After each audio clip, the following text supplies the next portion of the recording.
Universal primary and secondary education and affordable vocational training is one of the UN's Sustainable Development Goals for the year 2030. In fact, the global body is working on ways to help thousands of children and women in unstable regions, to further themselves through learning. Soo-young introduces to us these education programs. Some 16,000 Iraqi students have finally returned to school as fighting subsides in parts of eastern Mosul. The United Nations Children Fund says around 30 schools have reopened after breaking free of the 2-year rule of the Islamic State. Every person should be educated and know how to read and write from the elementary level. If there's no education, there's no life, right? Life must start with education. When ISIS came, education vanished and life vanished. Now, thanks be to God, life is back. The UN is helping local authorities equip and open up more schools by retraining teachers and providing water and sanitation services, along with school supplies for 120,000 students. It expects 40 more schools to open in the coming weeks, accommodating about 40,000 students.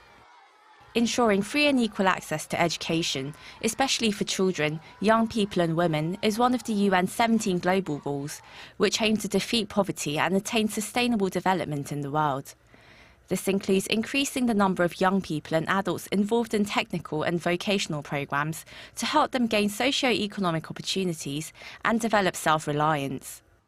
Of the roughly 3 million displaced Syrians in Turkey, many women have lost their husbands and fathers and now must provide a living for their families. To help these women develop the skills to find work in modern clothing factories, the UN Industrial Development Organization is providing a 2-month training program in textile production.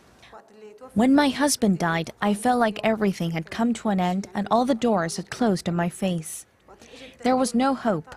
When this training started, I realized I could provide if I learned something.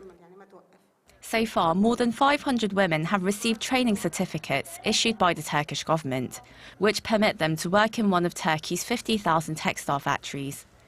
Through programs like these, the UN hopes to break down the barriers to quality education by the year 2030 in order to empower vulnerable social groups, especially displaced persons in conflict areas.